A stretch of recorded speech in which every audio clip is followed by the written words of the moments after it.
Lorcan, how are you? I'm fine. Nice to see you.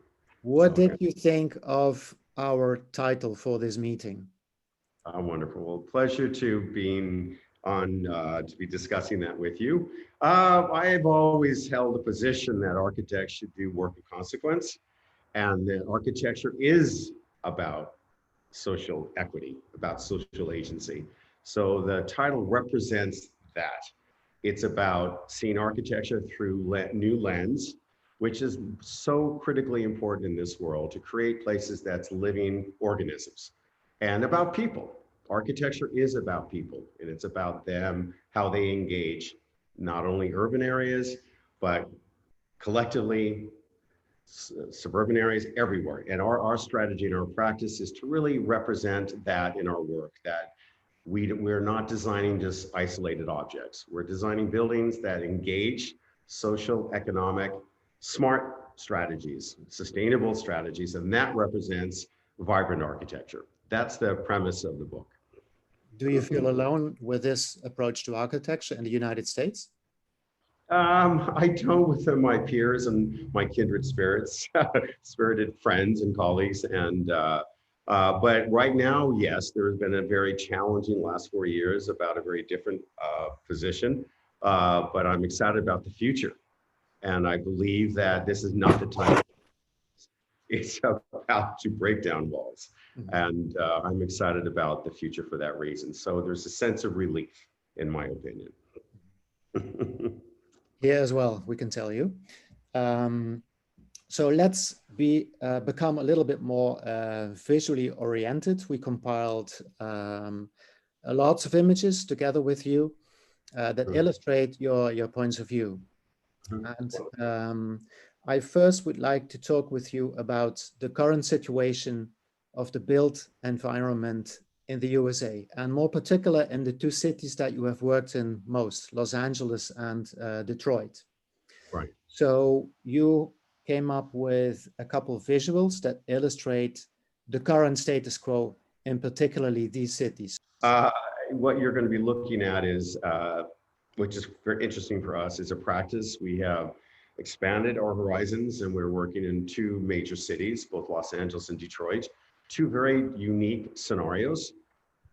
And that's what when we start looking at images, that's what we'll start to discuss.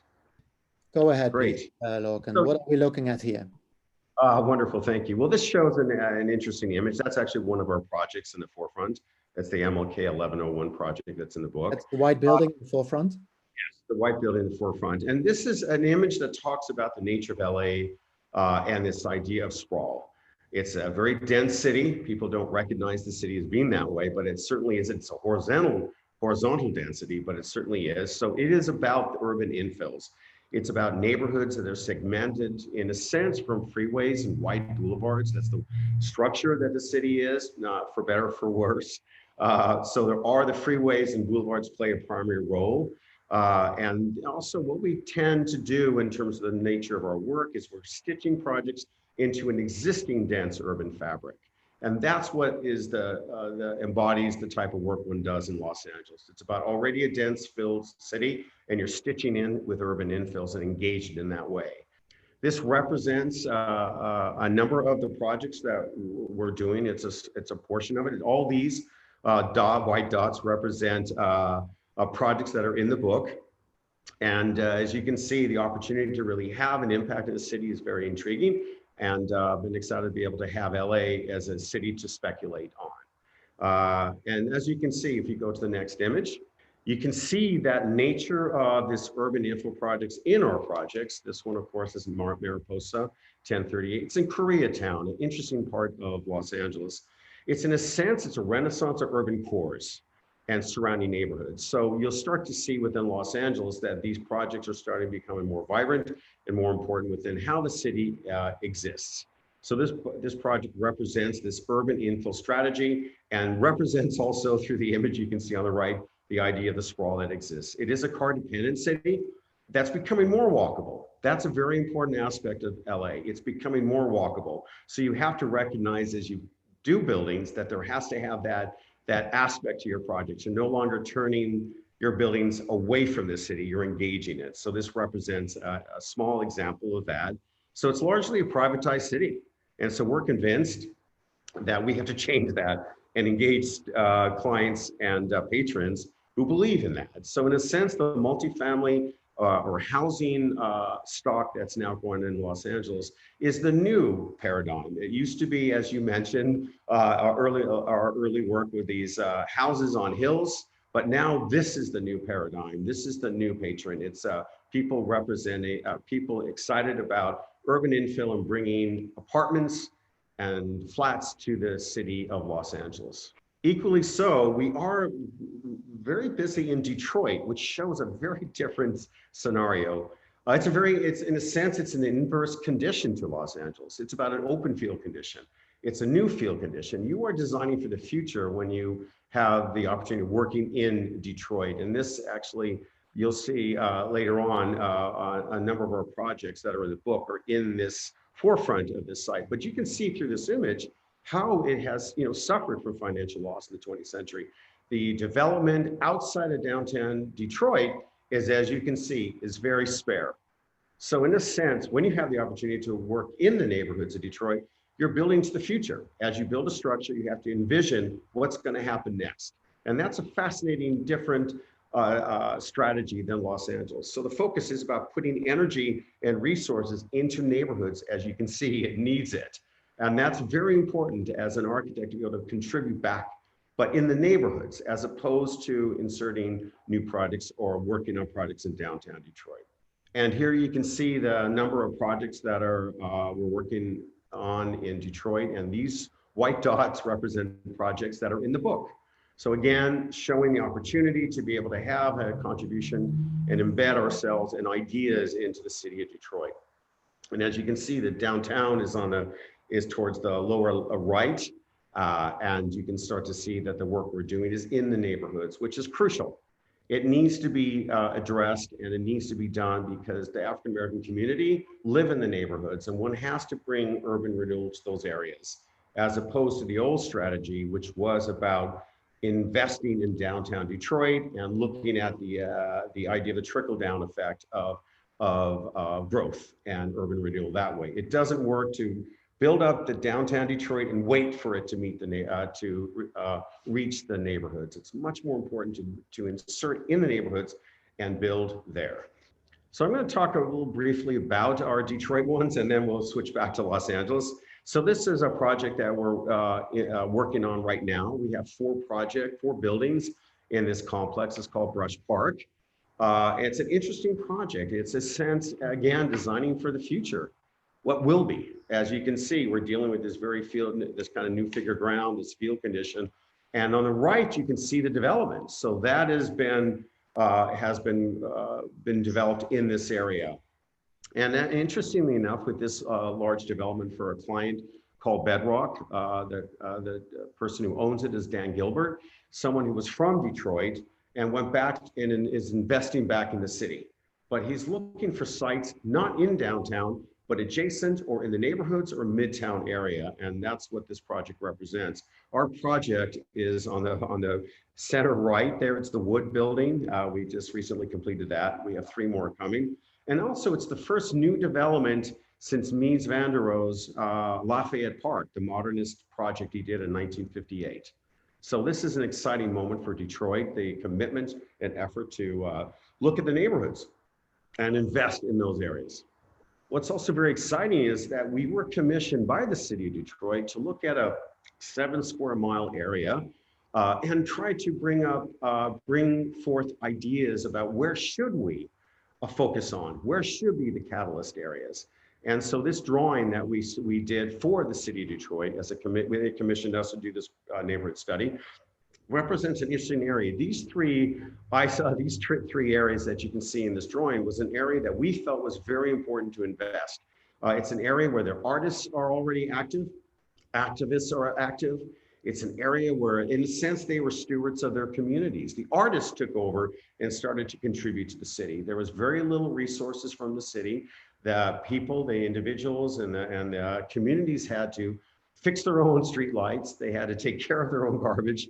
So in a sense, we felt those are areas that have the commitment and focus and energy that we should focus. So these three ideas, focus points represent those areas. The artists are already there. Murals exist.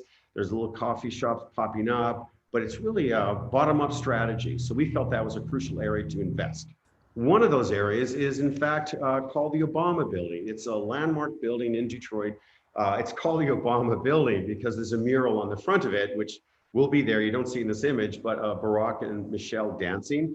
And it became a landmark because of this wonderful painting / mural on the front of the building. So we were honored to work on it. So this project was in our study of the Northwest Detroit. So we're excited. Not only do we have a larger broad stroke in the city and making suggestions of where they should invest, we were then commissioned to actually take on one of those nodes. And this was one of them. So the Obama Building is an area called the Old Redford. And our strategy was to preserve what's currently there. You have to work with the building stock that's there. Cities are about keeping certain buildings, being able to refurbish them and adding on if need be, but don't get rid of them. And so this represents a new paradigm for Detroit because there's quite a few buildings there that need investment because they're derelict, and we were convinced that this is the future. So that's what it represents. This was an existing bank building that we turned into a hybrid between housing and retail and a gathering space. So right now, that's a really crucial. This building represents a direction of where Detroit should go. So this was one of our first completed projects in the Northwest Detroit, and we're honored to say that we were the ones who were asked to take it on. So it's really exciting. It represents housing, retail space, and it's really about supporting local community initiatives. So all these spaces will be for the community. And coincidentally, the mayor of Detroit is visiting it today. They're very excited. We're wrapping it up. And so it's a hybrid, which is fascinating. Housing, it's going to have this kind of local community initiatives. These community spaces are going to be used by the neighborhood.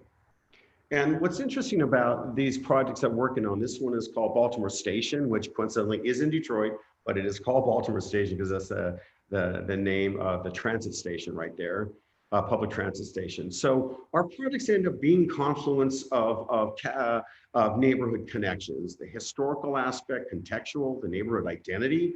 Those all represent very important aspects of it. When we're working on our work, we're looking at not only the designing the building, but we're looking at how it affects the neighborhoods and the surrounding area.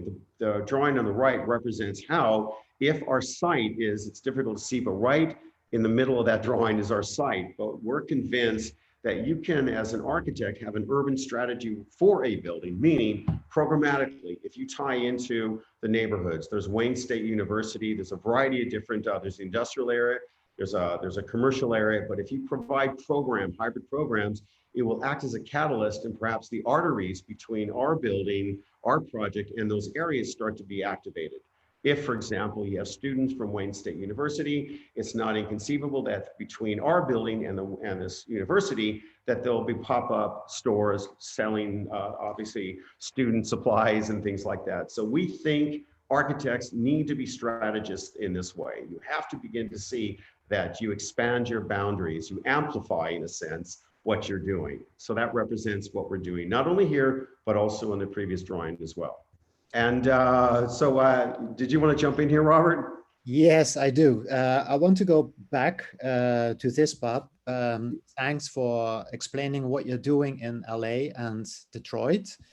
It seems like you're doing a lot of, let's say, repair of Los Angeles and shaping Detroit instead of repairing it. Is that a good way of looking at it? To a degree it is, because Los Angeles needs, as you say, you use the term repair, is that correct?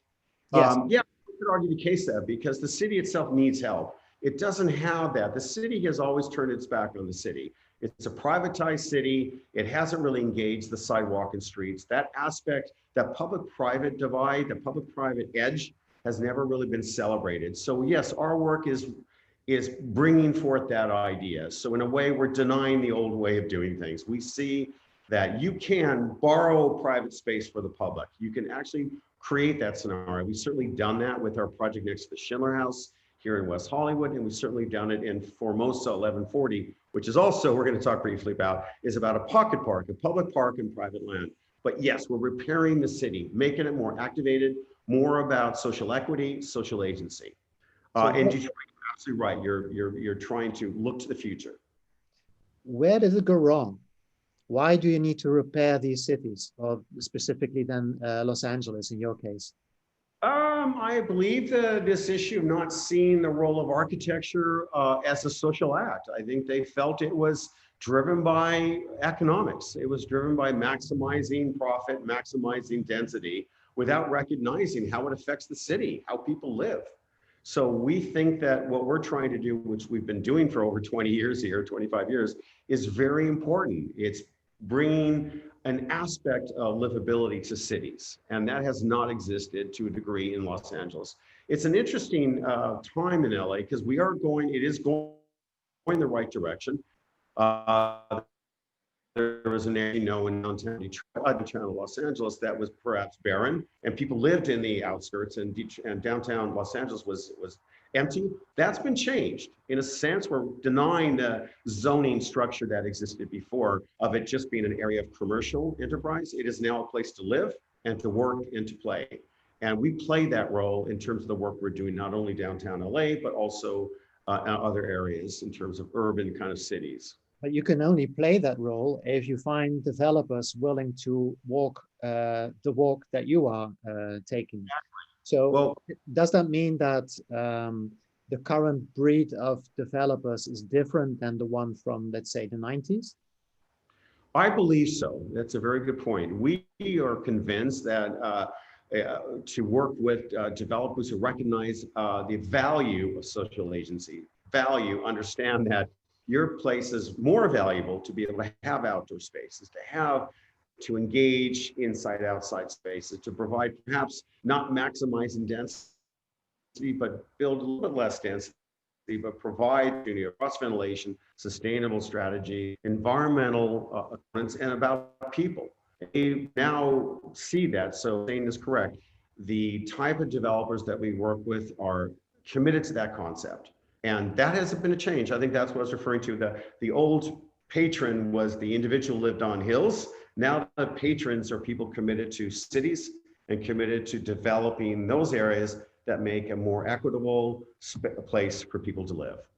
Well, let's have a look at 3 projects that you have been working on in this century. So not in the 90s, but I think the oldest one is Formosa 1140. Right. If I'm right, developed between 26 and 29. Then there's the supportive housing project in LA that was developed over the last 3 years, and the African Beat Museum in Detroit, also a very recent project. So by looking at those projects, I would like you to go a little bit deeper into creating places of belonging, creating places for people that they feel attached to and that they have agency over. How do you do that? So let's have a look at the book first. I mean, these projects, we didn't choose them just for nothing. It's because they are part of this book that we published together, that we created together. Here you can see Formosa 1140. I think it's an excellent book because it's placing your work in the context of what has been happening over the past 25 years. So all over the book, there are some images and some references to cultural, political, societal happenings. And as you say, your work is very much rooted in society and what it can mean for society. I think it's very apt to make that reference throughout the book. Right. So let's start with Formosa 1140. No, absolutely. I can certainly jump in here and start chatting in more detail. Just a little bit of background of myself. I was born in Dublin, Ireland. So I lived in both in Europe and quite extensively, and also in Los Angeles. But one thing I found was that I always lived in cities, and I always was excited about it. I was always enthralled with city life. My dad was a film actor, and he traveled extensively, so the family followed him, my mom and dad. So it was a great opportunity for me to see and live in London and Dublin and Moscow and live in Rome and live in Barcelona. So for short periods of times while he was filming. And to me, that has always been in my heart about this excitement about cities and how you can contribute back. And so my work has that background. So a fascination with that. So I feel very honored to have the opportunity to do these type of projects and contribute back to cities. So this first project is interesting because it really is about a social act. This project represents a very important issue. There was a lack of open public space in Los Angeles, primarily right now in the city of LA. You have to jump in a car and you have to drive to the beach, or you have to drive to the mountains, or you have to drive to Griffith Park, larger enclaves. So this is an opportunity to rethink that convention and start to think about the strategy of, could you conceivably provide pocket parks throughout the city within a walking distance, as opposed to getting in your car? Can you make it more pedestrian friendly, these areas, so people can walk to a park without having to drive to it? So that's about the public-private partnership that exists within, that could exist within the city. And this project started with, I'll make it very brief, but there was an existing structure on the site. The city of West Hollywood initially wanted not only the developer and I, but to keep those houses and then add the 11 units that our client wanted to build, including subterranean parking. Quite obviously, the house was not a historical house. It was, in a sense, a drug haven in the neighborhood. So the neighborhood wanted to get rid of it. It represented a bad feeling. The city encouraged us to try to fix it. We argued the case that there might be a better strategy, as opposed to trying to, with the complexity of underpinning this house and tucking the parking underneath it. We have proposed to give something back to the city if the opportunity was there for us to get rid of this house to provide 11 units. And that represented an interesting idea. We felt there was an opportunity to come up with a modified courtyard housing strategy, as opposed to the conventional Los Angeles strategy, which are these courtyard housing typologies, where you push the building to the edge and you provide the common open space in the middle, but only for the people in the building. Well, our position is that what if you push it to the edge and you provide a park for the community as well, not only simply for the people in the building, but you can also see the kind of contiguous open spaces that could exist. As you can see in the below right image, it's not inconceivable that if our site provides a 45-foot by 100-foot space for a park, the building next to it could also provide that park. And all of a sudden you have a whole green swath throughout the city, but it's for the city, not simply for the people in the building. The city was excited, and they allowed us to overlay this idea of common open space, which is required for buildings, to also be a public space on private land. So what that represents, a fascinating approach. We are providing a public park in private land, and we're tucking the parking as required underneath it. So we were able to push this forward. The city said, okay, let's make this a win-win situation. You can get rid of the houses that are on the site and create this. And this shows the opportunity. It means the building, the people who live there can look out on a park, as you can see, which is in the forefront. One aspect of the role of architect is also to really embrace aesthetics. That always has to play a role as well. You can have social agency, but you have to embrace that we're a visual art. One has to push the design as well. You can do both. It's not one or the other. You can do both. That is what's driven our work for the last 25 years. Commitment, passion towards that way, and this building represents that. We were able to do this efficiently and be able to provide this building and hit budget, and also provide the social equity of a park. And there's a few more views from the street view. And interestingly enough, this also represents where you find context in the city of Los Angeles. The Formosa Cafe is half a block away. We felt, or I felt, that was crucial was the color of the Formosa Cafe, which was celebrated throughout Los Angeles, was the context, not the design of it, but the color. So that's an interesting aspect of where you find context within the city of LA. That was ours, and it did work. The buildings around ours now also have elements of red in it because they feel that represents an area. That color plays a role. Next. And there's just a view of a public pocket park on private land. So that land is ran by the city, but it's actually owned by the owners of the units in the building on the left. So they own the land. Doesn't that create conflict? Well, it calls more, in a sense, you're absolutely right. When we presented this idea, we had to work with the city and work with my client, Richard Loring of Habitat Group Los Angeles, and negotiate, in a sense, who's responsible if this is a public park and private land. If someone breaks their leg or, God forbid, something else happens, the city took on the responsibility. So it's an interesting dialogue of how you engage the city, engage your client, and come up with solutions that are unexpected and out of the box. This represents an out-of-the-box solution because you're absolutely right. There are issues with that, but the city was willing and were committed to invest $500,000 to build this park and take the responsibility. So very interesting point. I like it because it means everyone in this building looks at a park as opposed to looking at a building 5 feet away on the other side, which is how the old paradigm of how housing stock used to be in Los Angeles, maximizing density. This is much more holistic approach to design. So this is now 10 years old, this project. Yes.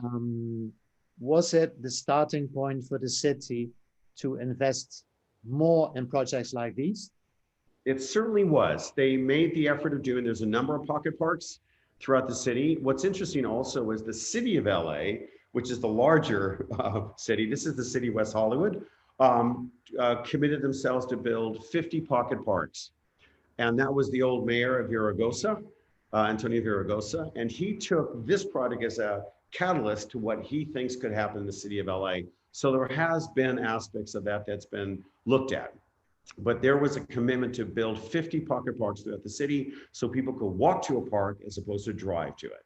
And as you know, the LA used to be a car-centric city, and housing at that point was not engaging in this way. It was not providing public space. So I'm excited about this strategy. I think it should continue, and it makes a city a more robust, holistic city to live in. And overall, I mean, this is just an idea that what if, the idea of creating a green loop throughout this urban city or the urban grid, can you begin to stitch in and create this unique kind of approach to the city where this also equally represents an idea of green space. You can green up the city, and that's what this represents. So it is an opportunity where people didn't perceive in the past. Can private development sites really allow for this? Can people who own these land, are they willing to give or borrow space from their private developments for the public? And it's a bottom-up strategy. We're convinced that that's how this would work. Each individual who owns these properties would have to be part of a larger idea, but it's more of a bottom-up strategy as opposed to top-down strategy, which would not happen if it was top-down, as we all know. But this is about people. It's about them making more lively and engaging buildings with small pocket parks with it. And that's how neighborhoods come together and people start getting closer and engaging each other. Is this fictional, this layout, or will it really happen? It is fictional. It's something that we did. I felt it was very important to see how can this idea of pocket parks and this greening of the city could exist. So this represents a speculative strategy about what if, and it sets the table of potentialities. And needless to say, another issue of Los Angeles is the issue of homelessness. It is crucial to be able to solve this. There are over 65,000 homeless people in the city of Los Angeles right now. And this represents an opportunity for us as architects to contribute. It is ground zero of the US homeless epidemic, Los Angeles is. And you need to tackle it. Since the Great Recession, the sight of homelessness on sidewalks such as these exists everywhere, under bridges, everywhere. It's a common view one sees driving throughout the city. So this project represents the need for equitable housing for all. Can you create uplifting architecture for all socioeconomic levels of the city? Just briefly, the big idea between this next project, which is MLK 1101, was to recognize and value the idea of a gathering space in the middle, like an outdoor living room, and wrap the building around. This just represents a series of diagrams showing how we're able to accomplish it. By wrapping the building into L shape to create the outdoor space, we had to lift the building up to tuck the required parking underneath, which is another issue we're fighting. We do not think parking is necessary for homeless housing. It is an equity. If we could save $1.5 million from having done that, It can only benefit not only the nonprofit developers, but the project at large. So at this point, we had to provide it. The projects we're doing now, we do not need to do it. So the city is changing and recognizing how these old zoning requirements are no longer relevant. So this idea represents the idea of an L shape, push the building up, tuck parking underneath, but also fold down the second story to the street to really continue that idea of engaging the sidewalk and streets. That's crucial. And there's a view of the street. As you can see, the strategic cut we provided in the middle so you can see up. Another little small move that I'm very happy with is that we created a stoop right between the community room on the left and the retail below, and then the gathering space on the second level. We created a stoop, which meaning a place for people to sit. But there's no fence at the bottom. The fence is up because there has to be some security, but that whole stair you see in the middle and the steps to the right are available for everybody. If you're on the street and you need to sit and rest and engage, you can use it. And it's on private land, but the public is invited to use it. And that's very important. It folds back to this idea of the social act. Architecture is a social act. And that's extremely important. It creates great energy for the city and creates this connectivity. And all those things are so essential to these projects. One other side note on this project, to make these supportive housing work, the idea of having retail on the first level is very important because equity and income from those will help maintain the building to provide services, social services. So this hybridizing of programs are extremely important. It shouldn't simply be homeless housing, but if the opportunity arises to provide opportunities for retail and to provide commerce to exist on the same building because it provides equity to be able to run the project. So that's what's very important with this project. Is that relatively scarce in the US, building these mixed use buildings? It is indeed. And again, as I said, we tend to, I'm convinced architects should be strategists for these type of projects. So we tend to be on the forefront of these ideas. And it certainly is being looked at in another project as well. I believe it's very important. So I do have colleagues and peers who are also involved with these type, not only nonprofit developers, but other people in the development team, meaning architects as well, are looking at these opportunities. But I believe it's a very important step. If you can provide resources, financial resources to be able to provide social services, it's a win-win situation for everybody.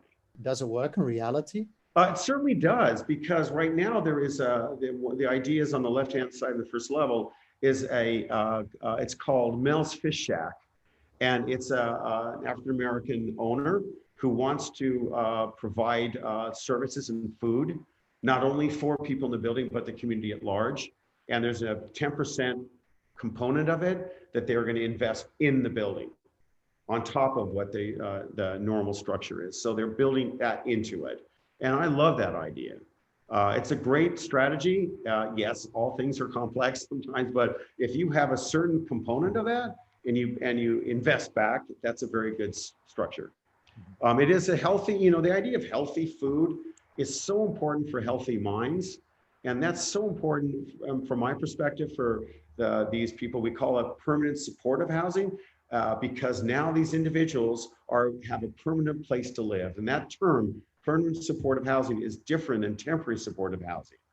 And if you can provide a place where all these individuals who live on this building, which are homeless veterans and critically homeless families, if they comply with the rules of being a good neighbor, they can stay here indefinitely. It is their home.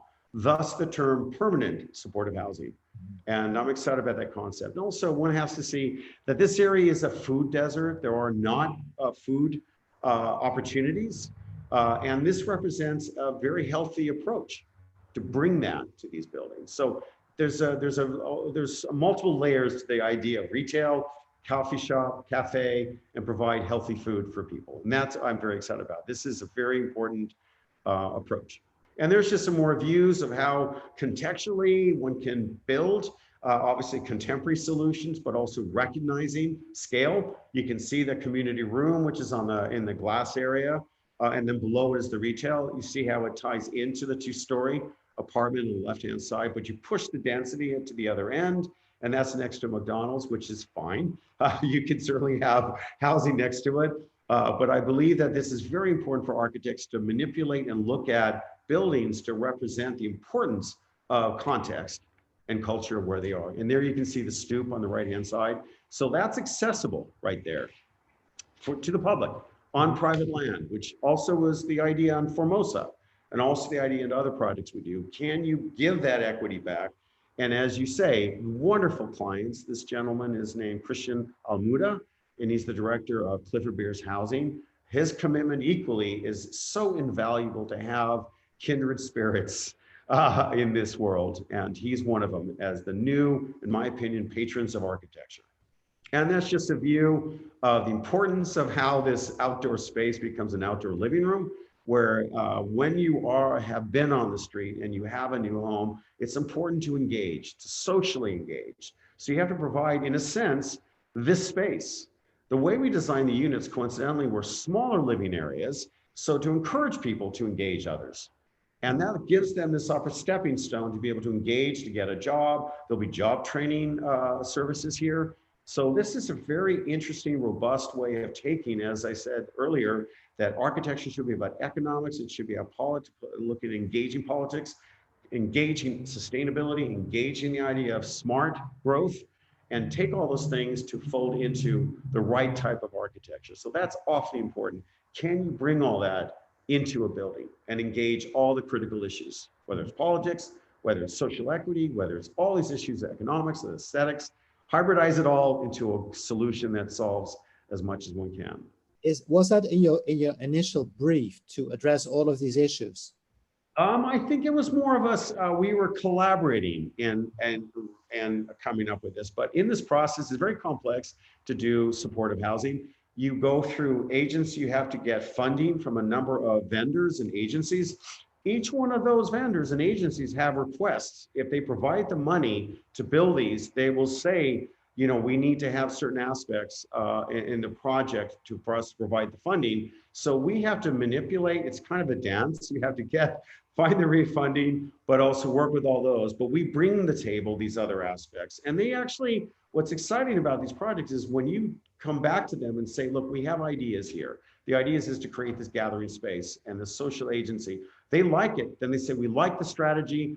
Here's your funding. And we have to work with them that way. So I think it's in a way, it's give and take about ideas and about creating a better environment for people to live in.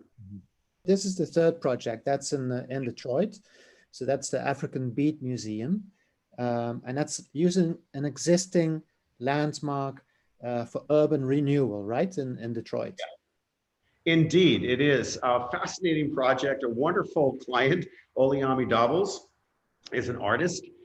In Detroit, when he was given this building, it was an empty, derelict building, and he made it his art. He made it his canvas. So the building, all you see on the outside of this building represent his art. He's a muralist. He works with found objects on streets, and he uses broken glass, broken ceramics, and other materials, and it becomes his art.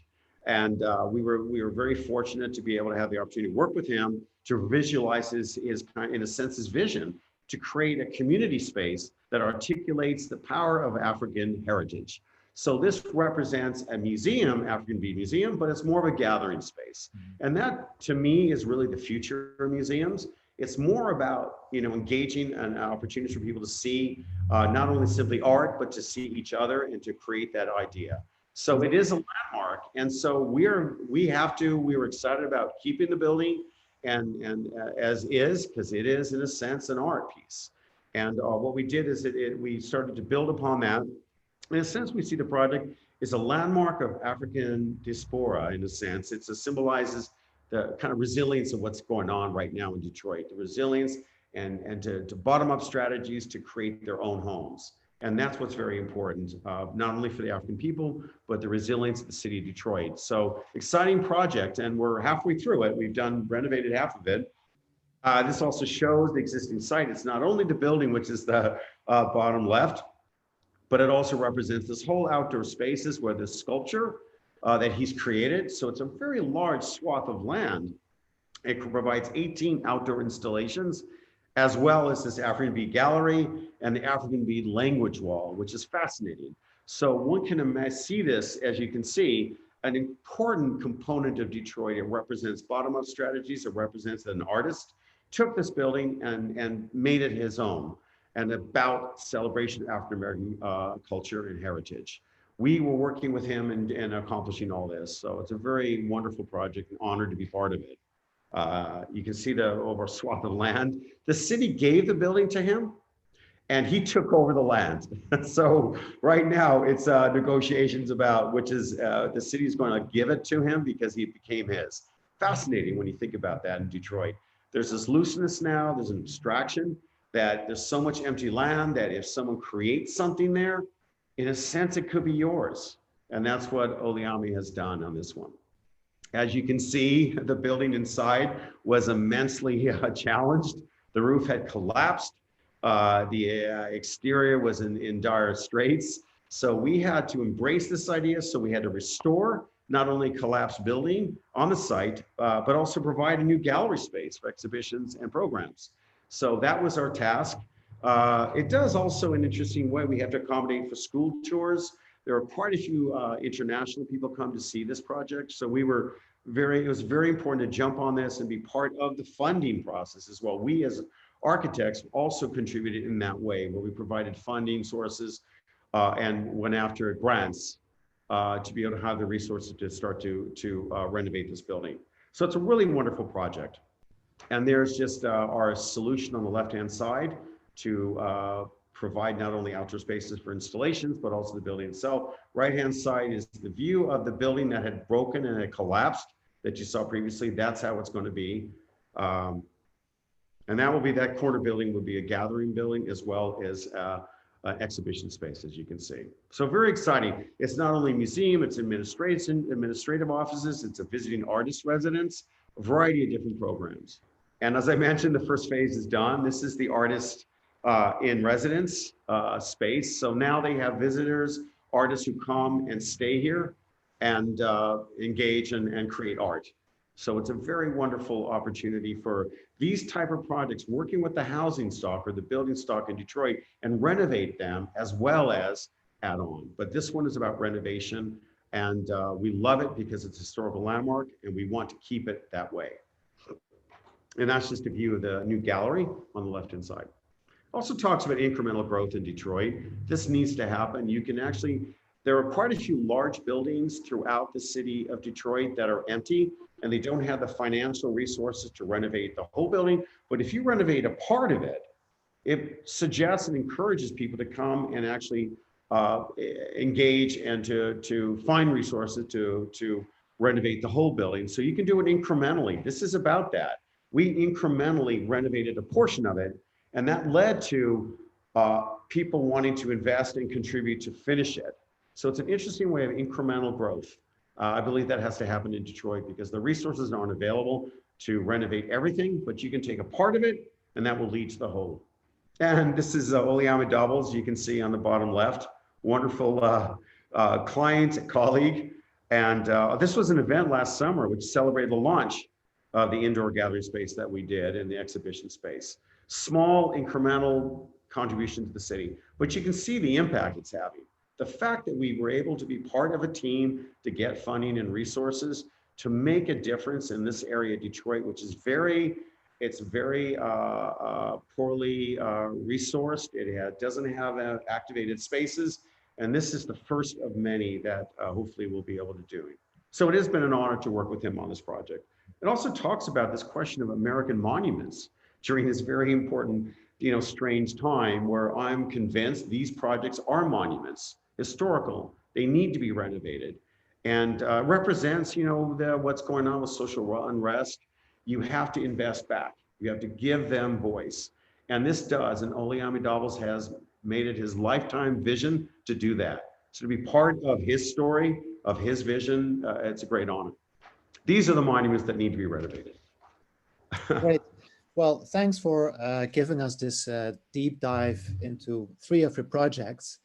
The remaining part of this conversation, I would like to be about the future situation of the built space in the US. So how learning from your approach, taking your vision further, how could the USA build back better?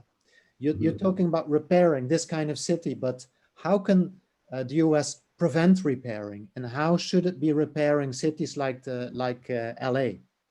Right. Absolutely. You know, in a sense, COVID has shown us the deep inequities that exist in our cities. Access to public spaces, parks, public space, transportation, amenities, that has taken a secondary situation right now. Our work has always been about engaging public transit and recognizing you build next to it, you try to engage in that way. So the work we've been doing has to continue. That's the solution to build back better. I don't believe building walls on borders is the solution. That is ridiculous. It is absurd. It does not work. You should invest in infrastructure, both small and large infrastructure, but also recognize people and actually engage them, build that relationship. And that's where we have to go. And I believe we will during this next, not only from the work we've been doing for 25 years, but the administration will embrace that. I'm confident that Biden, Harris will do that. So it's about how we can look at opportunities that exist in those areas, not this abstract idea on a border. It's about the city. It's about where people live. It's for them.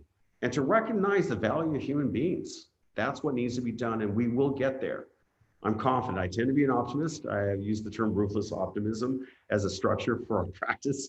Be optimistic about every project that you can solve what you want. And it has worked if you take that position. So that's where I see the future is about investing back into infrastructure and building for communities. That's where the future is of Los Angeles. What are we looking at here? In fact, I mean, I see a gigantic infrastructural snake. Yes. Crawling into the city. Yeah. What about that? It's still very car-centric, LA. And well, cars and people, of course, you need them to a degree, but they're kind of on opposite sides of each other. And in one of your projects, you put the parking garage underneath the building. So you got sort of rid of the cars, but how can you get rid of this infrastructural monstrosity? Right. Well, should you get rid of it?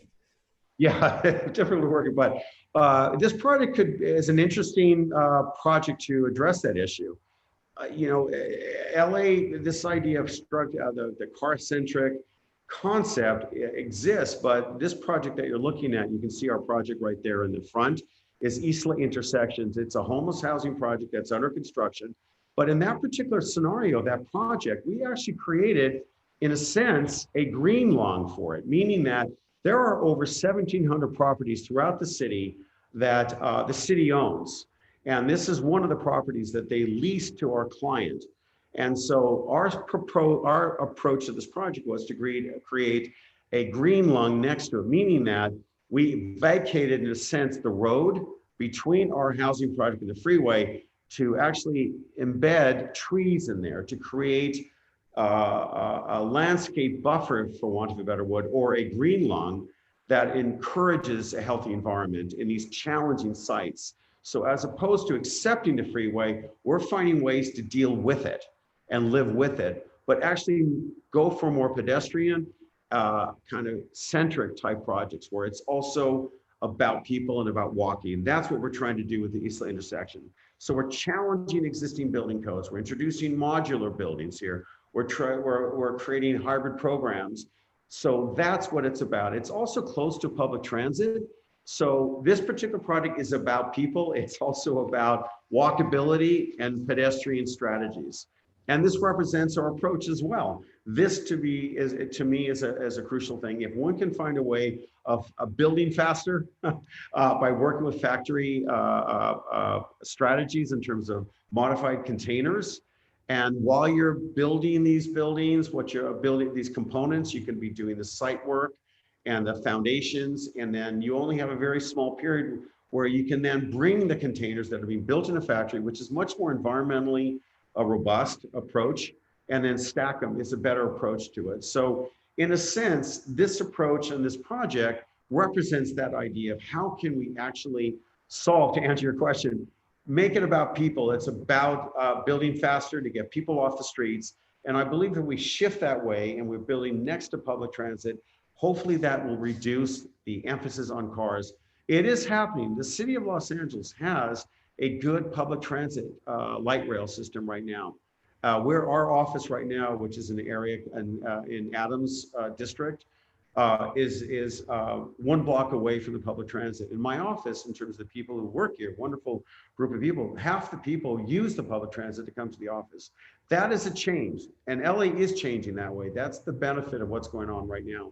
It's a cultural shift. It's a way of thinking things. How can we build faster so we can get people off the streets? How can we build next to public transit? How can we do these things in a way, recognize that those freeways exist, but push away from that and make it about other issues? The more we do it, the better. We're now building at least 6 projects where we're right next to public transit. And that's where the future is going to be. It's about density still to a degree, but more than that, it's about building smart in a smart way. And it's being less about the car and more about other ways. All of our projects have reduced parking requirements. Certainly if you build next to the public transit, they're encouraging to get rid of parking.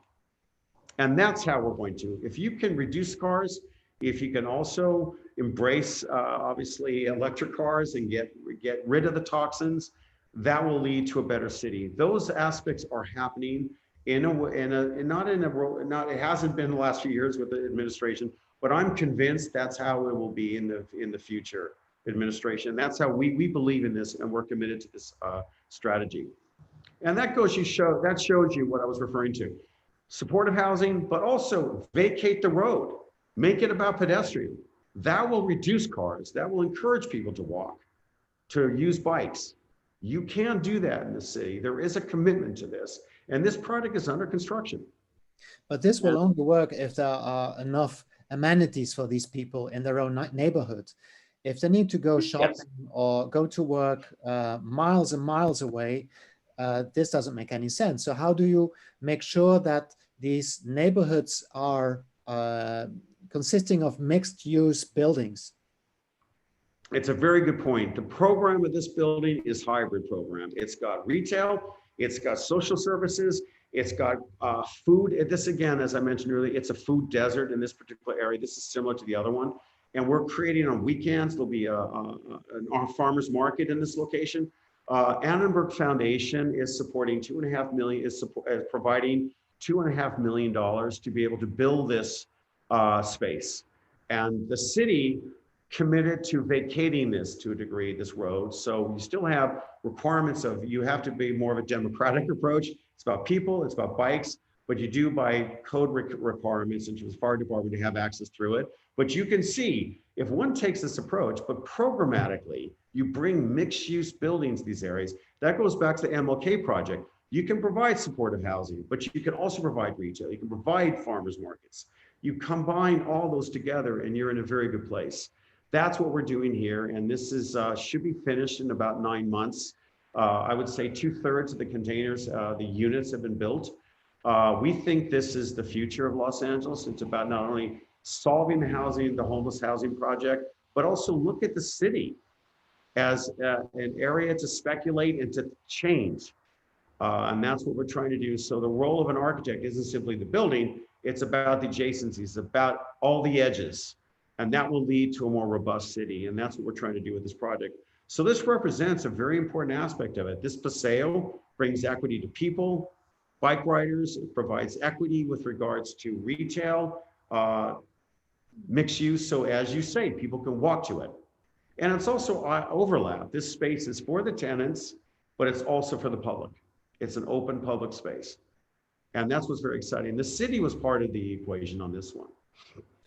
All good. So this represents, as I mentioned, it's under construction. And so that's a way that we can hybridize all these ideas to take an approach to architecture that we can be committed to an idea of a social act about providing this a place to live. It's a simple solution. It's 3 containers that provide 450 square feet. And the view on the right is how the unit will look like inside. This will be a space for those who are on the street, homeless people, to give them a permanent and a commitment to a good future. Thanks, Lorcan. We need to wrap things up because before we knew it, before I knew it, the hour is over. It's been fascinating to listen to you and to look into your brain, so to say, by getting all your insights about the projects that you're working on. And while doing so, getting ideas for the future of America. But I would say that any country in any city would benefit from these ideas to create more equitable projects that actually work for people instead of for developers and for governments only. So Right. thank you for being with us, Lorcan. Again, you can find, I think, 28 projects and essays and writings from your hand and from other authors in the book that we published together, having the title Architecture is a Social Act. It's this one. It's blue all over, as you can see. Why the blue, Lorcan? Tell me about the blue. Why is it covered in blue ink? Oh, you know, in a sense, you want to really, to me, it's an optimistic color. It's something that represents, you know, it's a strong color. It represents that these issues are important. So I believe that that's it. Again, I like color. I believe that's an architectural material. It's a strategy. And we wanted to really have a strong statement that just the book itself will draw you to it. It looks like a building block, the book. Indeed, yes.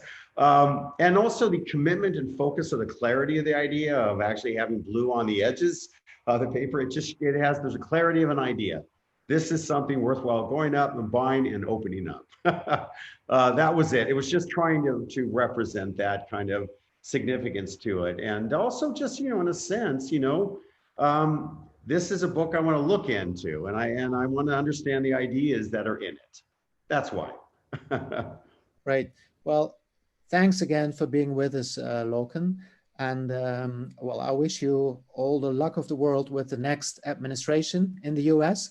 And I hope I can see more of your work popping up in cities like Detroit and Los Angeles over the next decade. Thank you very much. Thank you. Thank you. This was a pleasure. This was Frame Live. See you again next week. Bye-bye.